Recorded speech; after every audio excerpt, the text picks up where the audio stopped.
In our fast-paced, technology-driven world, efficiency is key. Whether you're a seasoned developer or just starting out, optimizing your code for speed can significantly impact the performance of your applications. In this series, we'll explore various strategies and best practices to enhance your coding efficiency. From algorithm optimization and effective use of data structures to leveraging modern tools and profiling techniques, we'll cover a range of methods designed to help you write code that runs faster and performs better. Let's dive in and unlock the secrets to writing blazing fast code. Welcome to Make Your Code Faster.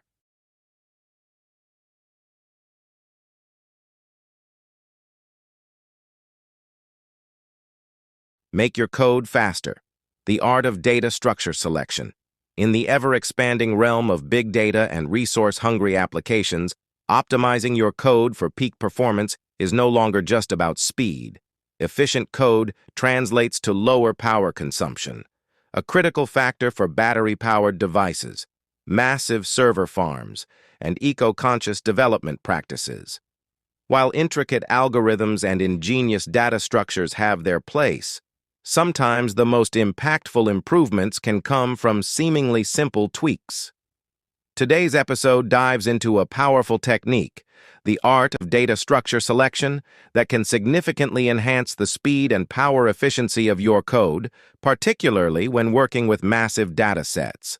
The code benchmarks the performance of contiguous memory list and double-linked list data structures by executing a series of operations on both, including generating random data, sorting, removing elements within a specific range, and performing a mix of insertions and removals.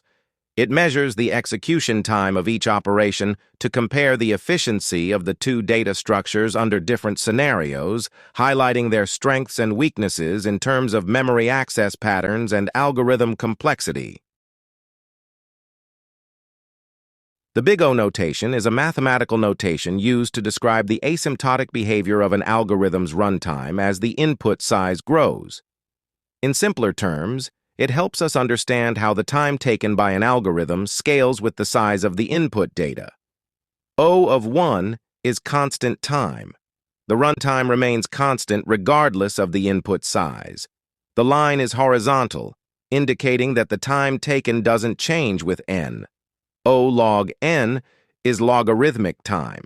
The runtime grows logarithmically with the input size. This is often seen in algorithms like binary search, where the search space is halved in each iteration. O of n is linear time. The runtime grows linearly with the input size. This is common in algorithms that process each element of the input once, like simple searching or finding the sum of elements. O of n log n is linearithmic time. The runtime grows slightly faster than linear, often seen in sorting algorithms like merge sort and quicksort. O of n squared is quadratic time. The runtime grows quadratically with the input size. This is common in nested loops like bubble sort or selection sort. O of 2 to the power of n is exponential time. The runtime grows exponentially with the input size. This is often seen in brute force algorithms that try all possible combinations like the traveling salesman problem. Insights from the diagram. The steeper the line, the faster the runtime grows with the input size. Algorithms with lower big O complexity are generally more efficient for larger input sizes. It's important to consider the base case scenarios where the input size is small, as the constant factors in the runtime might become more significant. In summary, Big O notation gives us a way to compare the efficiency of different algorithms and understand how their runtime scales with the input size. By analyzing the Big O complexity, we can make informed decisions about which algorithm to choose for a particular problem. The first function, contiguous memory list data mutations, performs a series of operations on a contiguous memory list to demonstrate its performance characteristics. The implementation of a contiguous memory list in C++ is a vector. In Java, it is an array list, and in C# it is a list. The first operation is filling the data structure with 812,800 random generated numbers between 1 and 10,000. The for loop from 0 to 812,800 is O of n. The adding functionality of a contiguous memory list is typically O1 because of adding the value to an array index. There is a downside when the data doesn't fit in the internal array of the contiguous memory list. Then the whole array is copied into a bigger array, and after that action, the value is added to the array. Most of the time, the array is doubled in size. The second operation is removing values between the 2,000 and 3,999 from the contiguous memory list. Again, a for loop is used to loop through the data and checking the values. This is O of n.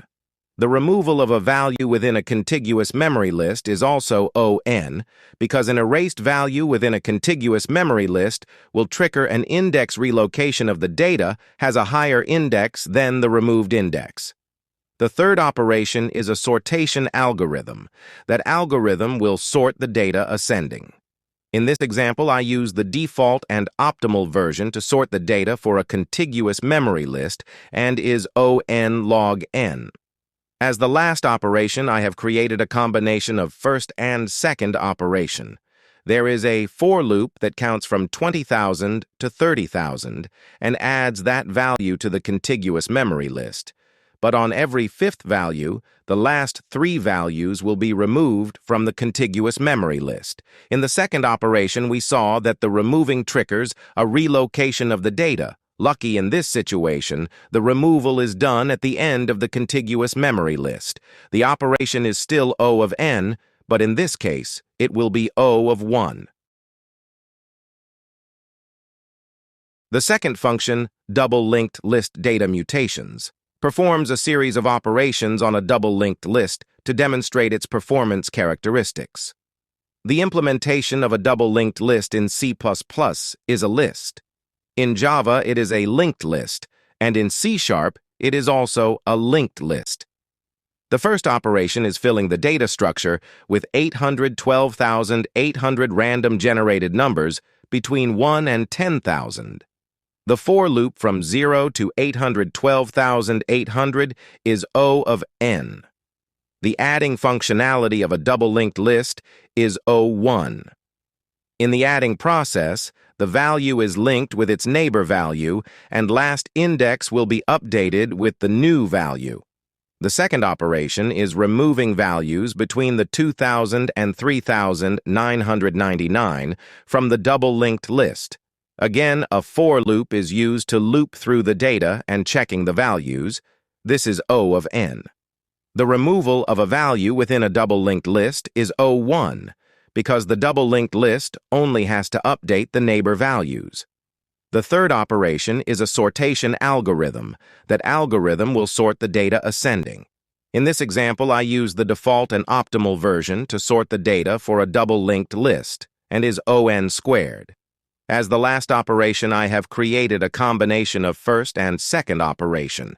There is a for loop that counts from 20,000 to 30,000 and adds that value to the double-linked list, but on every fifth value, the last 3 values will be removed from the double-linked list. The operation is still O of n because of the for loop, and the adding and removal will be O of 1. Data structures are fundamental tools in computer science, each with its own strengths and weaknesses. The choice of data structure can significantly impact the performance and efficiency of an algorithm. Contiguous memory list. Benefits: efficient random access, direct access to elements by index. Cache-friendly. Contiguous memory layout can improve performance due to better cache utilization. Drawbacks: inefficient insertions and deletions, especially in the middle of the list, as it requires shifting elements.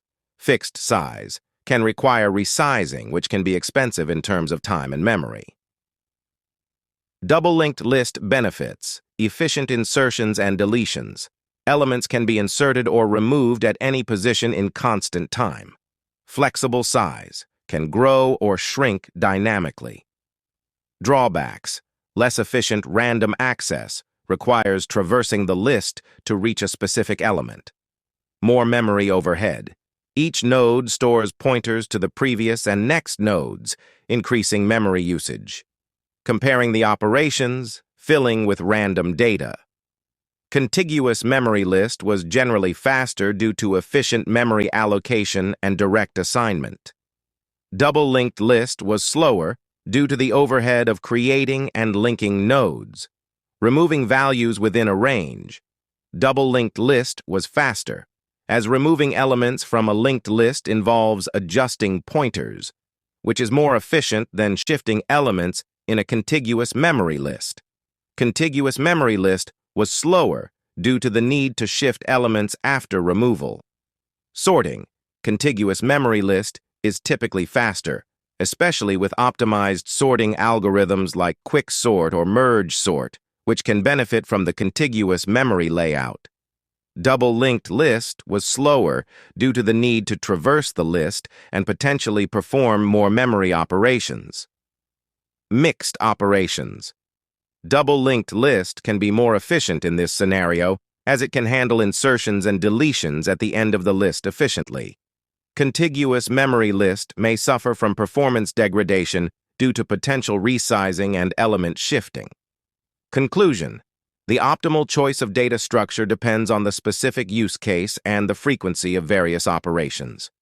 For applications that require frequent random access and efficient sorting, a contiguous memory list is often a good choice. For applications that involve frequent insertions and deletions, especially at the beginning or end of the list, a double-linked list can be more suitable. Thanks for watching this episode about Make Your Code Faster, the art of data structure selection. Feel free to reach out by email if you have any questions. Next episode is about optimize remote calls. See you in the next video.